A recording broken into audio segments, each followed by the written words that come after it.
Hello friends, welcome to our channel. చూసారు కదా friends, నేను ఈరోజు ఎగ్ కర్రీ చేస్తున్నాను. ముందుగా టమాటోస్, ఆనియన్స్ కట్ చేసుకుని ప్యూరీ చేసి పెట్టుకున్నాను. అలానే పచ్చిమిర్చి, పోపులు అన్నీ కూడా సైడ్కి పెట్టుకున్నా. ఇప్పుడు నేను చేసుకున్న ప్యూరీలో ఉప్పు కూడా యాడ్ చేశాను ఫ్రెండ్స్. అలాగే ఎగ్స్ బాయిల్ చేసినప్పుడు కూడా నేను ఉప్పు వేశాను. చూసారు కదా ఫ్రెండ్స్, ఫస్ట్ ప్యాన్ పెట్టుకొని అందులో ముందుగా కట్ చేసి పెట్టుకున్న పచ్చిమిర్చి, పోపులు వేశాను.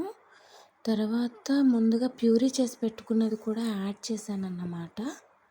చూసారు కదా ఫ్రెండ్స్, ఇది ఆయిల్ అంతా కొంచెం పైకి వచ్చింది. అలానే టమాటోస్ పచ్చి స్మెల్ పోయేంత వరకు చాలాసేపు వేయించాలి ఫ్రెండ్స్.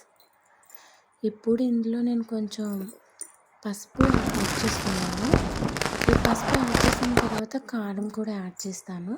మేము కారం ఎక్కువగానే తింటాం కనుక కొంచెం కారం ఎక్కువ వేసుకుంటున్నాను ఫ్రెండ్స్. మీరు తగినంత కారం మీరు వేసుకోవచ్చు. చూసారు కదా ఫ్రెండ్స్, మీరు నా ఛానల్ని ఫస్ట్ టైం చూస్తున్నట్టయితే ప్లీజ్ సబ్స్క్రైబ్ చేసుకోండి ఫ్రెండ్స్.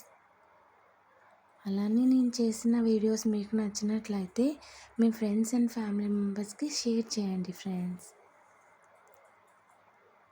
చూసారు కదా ఫ్రెండ్స్, అది బాగా బాయిల్ అవుతుందన్నమాట. ఇప్పుడు వన్స్ కలుపుతున్నాను.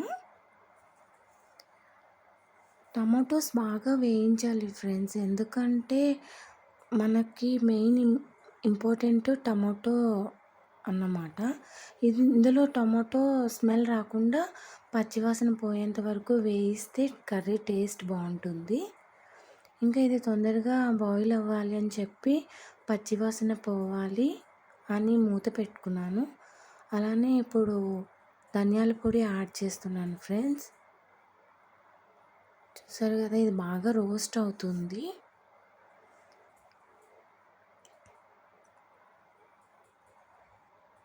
చూసారు కదా ఫ్రెండ్స్, ఇప్పుడు కొంచెం మూత ఫుల్గా పెట్టకుండా సగం పెట్టుకున్నాను అన్నమాట.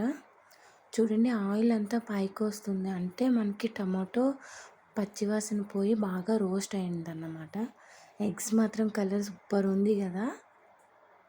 ఎందుకంటే ఎగ్స్ రోస్ట్ చేసేటప్పుడు నేను టర్మరిక్ పౌడర్ వేస్తాను.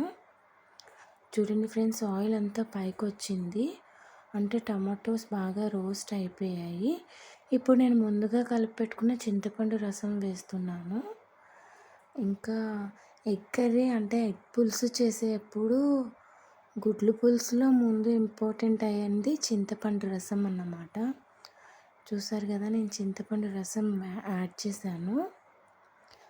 అలానే ఇప్పుడు ఇందులో ఎగ్ కర్రీ మసాలా యాడ్ చేస్తున్నాను ఫ్రెండ్స్.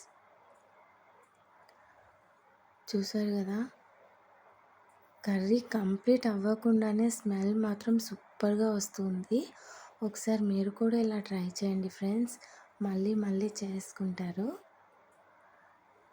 ఇప్పుడు చూడండి, వేసుకున్న చింతపండు కూడా బాగా బాయిల్ అయిపోయింది. ఇప్పుడు నేను వాటర్ యాడ్ చేస్తున్నాను. చూసారు కదా ఫ్రెండ్స్, కలర్ మాత్రం సూపర్గా ఉంది. చూడండి, ఇది కొంచెం చిక్కబడిన తర్వాత ఇందులో ముందుగా బాయిల్ చేసి రోస్ట్ చేసుకున్న ఎగ్స్ యాడ్ చేస్తున్నాను. చూసారు కదా ఫ్రెండ్స్, ఇలా ఎగ్స్ యాడ్ చేసిన తర్వాత అది కొంచెం బాయిల్ అవ్వాలి. మనం పెట్టుకునే పులుసు కొంచెం చిక్కపడాలి. అలా అని పూర్తిగా చిక్కపడకూడదు, ఎందుకంటే అప్పుడు గ్రేవీ అయిపోతుంది. అదే కొంచెం చిక్కపడి కొంచెం పులుసులా ఉంటేనే టేస్ట్ బాగుంటుంది. దాన్నే గుడ్లు పులుసు కూడా అంటారన్నమాట. చూసారు కదా ఫ్రెండ్స్, ఇది ఇలా కొంచెం చిక్కబడిన తర్వాత స్టవ్ ఆఫ్ చేసుకోవాలి. ఫ్రెండ్స్, మీకు నేను చేసిన వీడియో నచ్చినట్లయితే మీ ఫ్రెండ్స్ అండ్ ఫ్యామిలీ మెంబర్స్కి షేర్ చేయటం అస్సలు మర్చిపోవద్దు friends. Thank you for watching. Do subscribe.